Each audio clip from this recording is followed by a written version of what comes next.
कौन है मनोज? बनूंगा आईपीएस।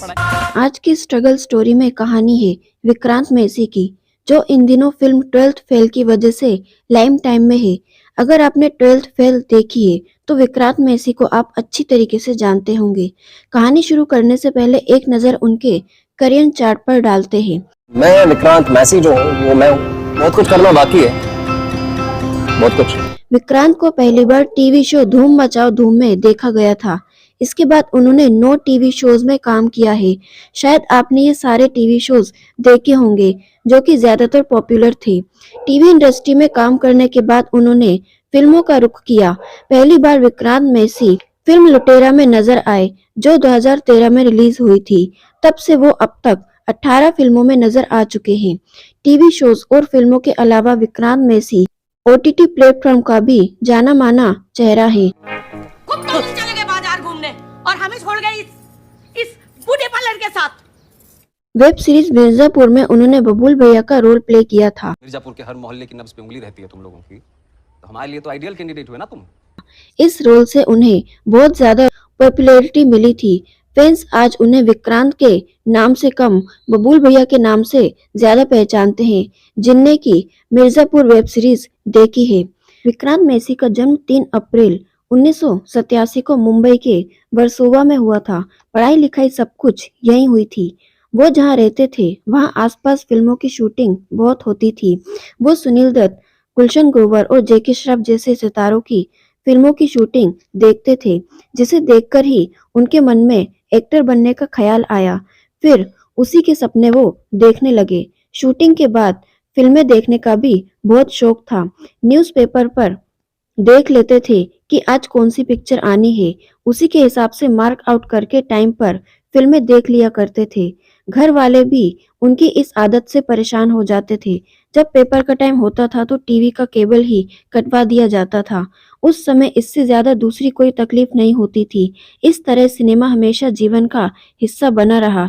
ये है विक्रांत मैसी की जुबानी। मुंबई के लोकल ट्रेन का अपना एक एक्सपीरियंस है।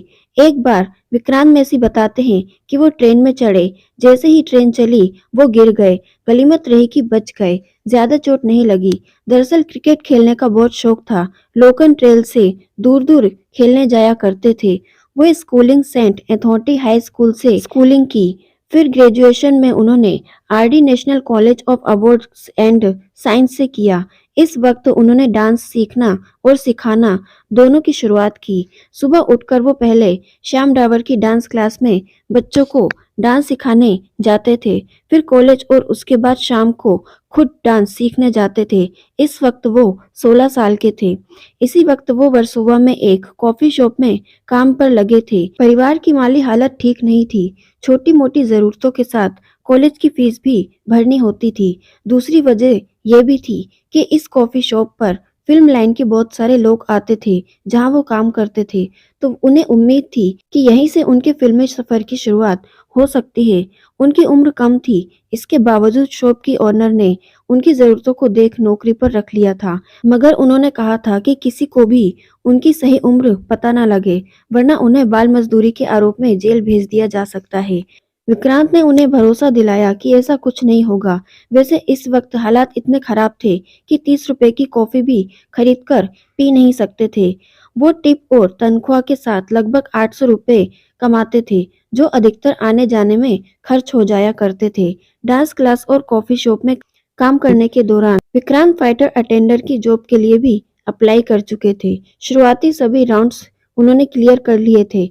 इस वक्त बस उन्हें अधिक पैसों की जरूरत थी। हालांकि ये नौकरी उनके हाथ से निकल गई क्योंकि वो कुछ एक्टिंग प्रोजेक्ट्स में बिजी हो गए थे। जब वो 16.5 साल के थे तब एक सीरियल में उन्हें कास्ट किया गया था। उस शो के लिए उन्होंने श्याम डाकर की नौकरी छोड़ दी थी, जब उन्होंने 2 साल तक काम किया था। मगर किस्मत इतनी खराब थी कि वो टीवी शो कभी टेलीकास्ट हुआ ही नहीं। जल्द ही उन्होंने दूसरे टीवी शो धूम मचाओ धूम में काम करने का मौका लिया। इसके बाद वो बालिका वधू में दिखाई दिए, जिससे उन्हें बहुत फेम मिला। टीवी शो धूम मचाओ धूम में उन्हें ऑफर कैसे हुआ, इसकी स्टोरी काफी इंटरेस्टिंग है। वो एक रेस्टोरेंट में बाथरूम के बाहर लाइन में खड़े थे तभी एक महिला उनके पास आई और कहा, क्या तुम एक्टिंग कर सकते हो? उन्होंने तुरंत हाँ कर दी। आखिरकार वो इसे मौके का लंबे समय से इंतजार जो कर रहे थे। उन्होंने अगले दिन अपने ऑफिस में मिलने के लिए विक्रांत को बुलाया। विक्रांत ऑफिस गए। फिर उन्होंने विक्रांत आमिर हसन को रोल ऑफर और कहा कि तुम्हें हर एपिसोड के 6,000 रुपए मिलेंगे। उन्होंने 4 एपिसोड शूट करने थे, जिनके हिसाब से विक्रांत को 24,000 रुपए मिले। खैर, विक्रांत बस इस लाइन में किसी तरह आना चाहते थे। पैसे तो वो बाद में भी कमा सकते थे, दूसरी जॉब से भी पैसे कमाए जा सकते थे, लेकिन एक्टिंग लाइन में आना उनके लिए बड़ी बात थी। लगभग 6 साल तक टीवी शोज में काम करने के बाद उन्होंने फिल्म लुटेरा में काम करने का मौका लिया था। टीवी से फिल्म इंडस्ट्री में आना और जगह बनाना आसान नहीं होता है, ये चीज विक्रांत भी फील करते हैं। इसके इतने साल टीवी में काम करने के बाद भी उन्हें एहसास कराया था कि उनकी एक्टिंग की कोई वैल्यू नहीं है। 24 साल की उम्र में ये स्विच करना बहुत मुश्किल था। जब लोगों को पता चलता था कि वो टीवी इंडस्ट्री से फिल्मों में आए हैं, तो लोगों के ताने सुनने को मिलते थे। लोगों का कहना था कि वो हीरो मटेरियल नहीं है, लाउड एक्टिंग करते हैं। ये सुन वो टूट गए थे, रोए भी थे। फिर फैसला किया कि इन लोगों को गलत साबित करके दिखाऊंगा, जिन्होंने भी ये कहा कि टीवी एक्टर फिल्मों में काम नहीं कर सकते। विक्रांत ने हमेशा करारा जवाब देने की ठानी।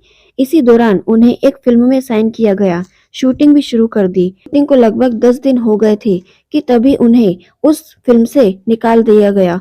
फिल्म लुटेरा करने के बाद उनके पास किसी और फिल्म का ऑफर नहीं था। इस बीच कुछ समय के लिए टीवी शोज करने लगे। फिर 8 महीने बाद दोबारा फिल्मों के ऑफर मिलने लगे। फिल्म छपाक में भी उन्होंने काम किया, हालांकि ये फ्लॉप हो गई। फ्लॉप होने के बहुत सारे कारण भी थे। वो इतने सालों से एक्टिंग कर रहे हैं, इसके बावजूद कई फिल्मों में उन्हें एक्ट्रेस से कम पैसे मिले हैं, मगर उन्होंने इन चीजों को कभी खुद पर हावी नहीं होने दिया। फिलहाल ये समय उनकी लाइफ का सबसे खूबसूरत पल है। एक तरफ उनकी film 12th fail box office पर हर दिन नया बेंचमार्क सेट कर रही है, दूसरी तरफ वो जल्द ही पिता बनने वाले हैं। इतनी सारी खुशियों को एक साथ समेटना उनके लिए बहुत मुश्किल हो रहा है। ये दोनों खुशियां बहुत ही नई नई है। पर्सनल फ्रंट पर भी सब कुछ नया ही है। इस फिल्म के कई सीन्स ऐसे रहे हैं जिन्हें करते समय सच में मैं इमोशनल हो गया। फिल्म में एक सीन है जहां मनोज कुमार, इस सीन को मैंने 3-4 रीटेक में किया था, लेकिन हर बार मैं सच में रोया था। ग्लिसरीन तक की जरूरत नहीं पड़ी थी। मेरे परिवार वाले भी इस फिल्म को लेकर बहुत एक्साइटेड थे। जब इस फिल्म के पोस्टर पूरे शहर में लगे तो वो बहुत खुश हुए। पोस्टर लगने के तुरंत बाद ही परिवार वाले कार से पूरे शहर में घूमे। जहां जहां पोस्टर लगा था उसे कैमरे में रिकॉर्ड किया। पोस्टर के साथ सेल्फी भी ली। यह बहुत खूबसूरत पल था। मैं पढ़ने के साथ लिखता भी हूँ। मेरी लिखावट का पिटारा पड़ा हुआ है। फ्यूचर प्लान है कि मैं आगे चलकर फिल्म डायरेक्ट करूँ। फिलहाल मैं एक्टिंग करियर पर ही फोकस करना चाहता हूँ। सही मौका आने पर मैं डायरेक्शन में हाथ जरूर आजमाऊंगा। आने वाले दिनों में फिल्म सेक्टर 36 और फिल्म हसीना दिलरुबा 2 रिलीज होगी। 1-2 फिल्में और भी आएंगी जिनकी अनाउंसमेंट अभी होनी है। लोगों को विक्रांत मैसी को एक नए किरदार में देखने का मौका मिलेगा।